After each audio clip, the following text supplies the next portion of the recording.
Rajasthan board की 2022 में जो अब की बार एग्ज़ाम होने वाली है, उसके सिलेबस के अकॉर्डिंग मैंने ये मैथमेटिक्स के एक एक नंबर वाले प्रश्न हैं वो सेलेक्ट किए हैं और इसके आंसर भी मैंने इसमें दिए हुए हैं। अगर आप इन प्रश्नों को तैयार करते हो तो आपको उन 30 प्रश्नों में से 25 प्रश्न तो आप हल करके आ सकते हो और इन प्रश्नों में से ही मिल जाएंगे। अगर एग्जैक्टली ऐसे नहीं मिलेंगे लेकिन आपको इस तरह का सवाल मिल जाएगा। तो आप देख सकते हो कि ये कौन कौन से प्रश्न हैं। मैंने एक्सरसाइज वाइज आपको ये प्रश्न लिखे हुए हैं और उसका आंसर भी दिया हुआ है। तो फर्स्ट एक्सरसाइज 1 है रियल नंबर, इसमें से यूक्लिड विभाजन प्रमेय का कथन और साथ में मैंने इसका कथन भी लिख दिया है। इसके बाद अंकगणित की आधारभूत मूलभूत जो प्रमेय है उसकी प्रमेय भी मैंने लिखी हुई है। फिर उसके बाद में ये आवाज़ गुणनखंड वाला, नेक्स्ट ये संख्या के आवाज़ गुणनखंड से उसकी घातों का योगफल और ये बिना लंबी विभाजन प्रक्रिया वाला, ये इम्पोर्टेंट सवाल है, इसमें से सवाल आने के चांस हैं।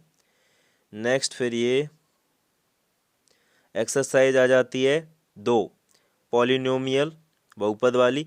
इसमें से ये किसी बीजीय व्यंजक बहुपद होने के लिए आवश्यक शर्त क्या है वो भी यहाँ पर लिख रही है और ये इसमें से कौन सा बहुपद है वो भी आपको देखना है।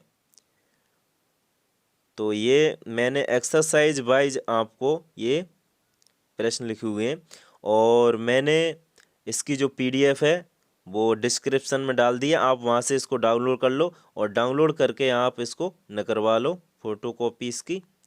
तो आप देख सकते हो ये।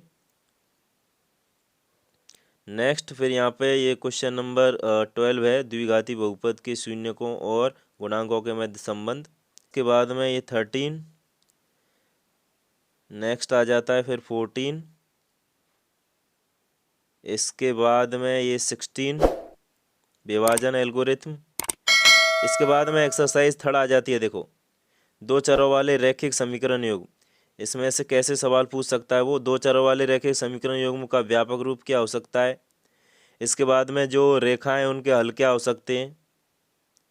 नेक्स्ट अगला प्रश्न है वो समीकरण युग्म उसके हल निकाल बा सकता है वो।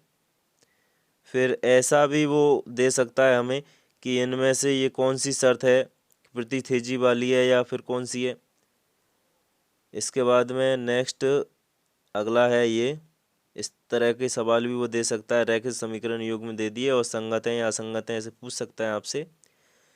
नेक्स्ट फिर रैखिक समीकरण युग्म को हल करने की कौन कौन सी विधि हो सकती हैं। तो यहाँ में सारी विधियाँ दी हुई हैं। वैसे मुख्य रूप से 2 विधियाँ होती है, एक तो बीजगणित विधि और दूसरी ग्राफीय विधि।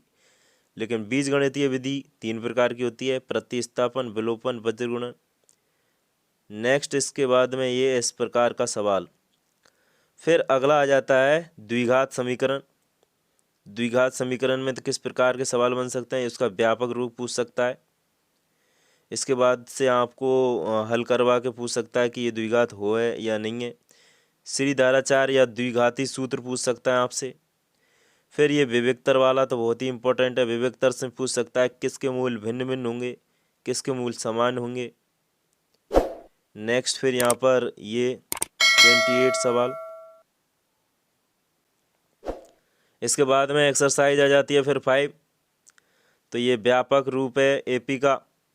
इसके बाद में अगला प्रश्न इस प्रकार का हो सकता है आपसे, समांतर श्रेणी की आवश्यक शर्त पूछ सकता है। फिर एपी कौन सी एपी है या कौन सी नहीं है। इसके बाद में नेक्स्ट सवाल इस प्रकार का हो सकता है हमसे। तो आप देख सकते हो ये इस प्रकार इस टाइप के सवाल हैं वो हमें देखने को मिल सकते हैं। तो नेक्स्ट ये समांतर यानी कि कोई एपी है उसका पहला पद डी और डी दिया हुआ है तो उसका योगफल इस सूत्र से निकाल सकते हैं। तो ये कुछ सूत्र हैं एपी वाले से। इसके बाद में प्रथम 200 पदों का योगफल एपी किसे कहते हैं वो भी हमें पता होना चाहिए। तो आप देख सकते हो इस प्रकार के सवाल हमें एग्ज़ाम में देखने को मिल सकते हैं। फिर नेक्स्ट निर्देशांक ज्यामिति। निर्देशांक ज्यामिति भी हमारी सिलेबस में है। तो वाई अक्ष से किसी बिंदु की दूरी क्या कहलाती है? तो उसके वाई अक्ष से किसी बिंदु की दूरी उसका एक्स अक्ष एक्स निर्देशांक या भुज कहलाती है। इसी प्रकार से अगला प्रश्न ऐसा हो सकता है उल्टा इसका कि एक्स अक्ष से दूरी क्या कहलाती है? तो उसका वाई निर्देशांक या कोटि कहलाएगी।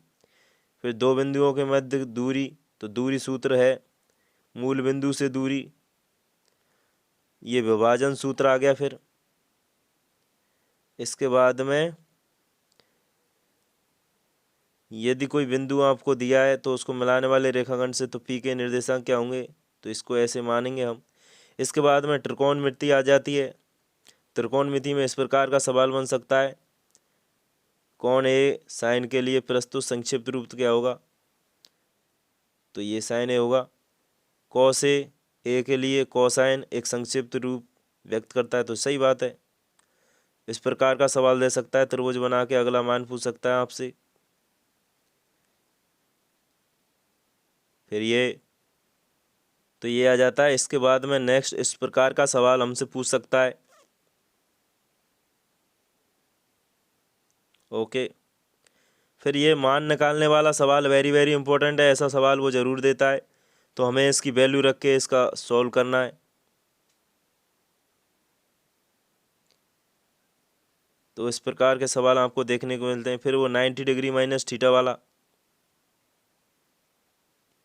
तो ऐसे सवाल हैं वो हमारी 8th जो एक्सरसाइज है उसमें से हमें देखने को मिल सकते हैं। इसके बाद में हमारी कंस्ट्रक्शन आ जाती है, रचना वाली प्रश्नावली। कंस्ट्रक्शन में से कैसे सवाल पूछ सकता है? वृत्त के बाहर स्थित बिंदु से कितनी स्पर्श रेखा खींच सकते हैं? वृत्त के अंदर स्थित बिंदु से कितनी स्पर्श रेखा खींच सकते हैं? वृत्त पर स्थित बिंदु से कितनी स्पर्श रेखा खींच सकते हैं? तो इसके सारे आंसर मैंने लिखे हुए हैं, आप इनको याद करें। इसके बाद में स्पर्श रेखा और त्रिज्या के मध्य में जो कोण बनता है वो 90 डिग्री का बनता है। फिर इसके बाद में आ जाती है हमारी सांख्यिकी बारंबारता। इसमें देखो एक तो सूत्र पूछ सकता है आपसे, ये सभी प्रकार के सूत्र हैं वो लिख दिए। फिर उससे वर्ग चिन्ह पूछ सकता है, या फिर आपसे डायरेक्ट माध्य निकलवा सकता है, ऐसे वो देके नहीं आंकड़ा देके। बहुलक पूछ सकता है, बहुलक का सूत्र पूछ सकता है वो 1 नंबर में। माध्यक का सूत्र पूछ सकता है।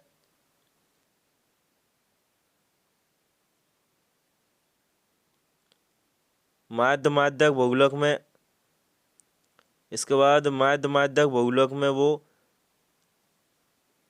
संबंध पूछ सकता है, ये रहा। इसके बाद में प्रोबेबिलिटी आ जाती है, प्रायिकता की परिभाषा। इसके बाद में ये संप्रायिक घटना क्या होती है, प्रायिकता का बेसिक फॉर्मूला। इसके बाद में ये बहुत इम्पोर्टेंट चीज़ लिखी हुई है यहाँ पर कि प्रायिकता कितनी हो सकती है, मैक्सिमम मिनिमम कितनी हो सकती है।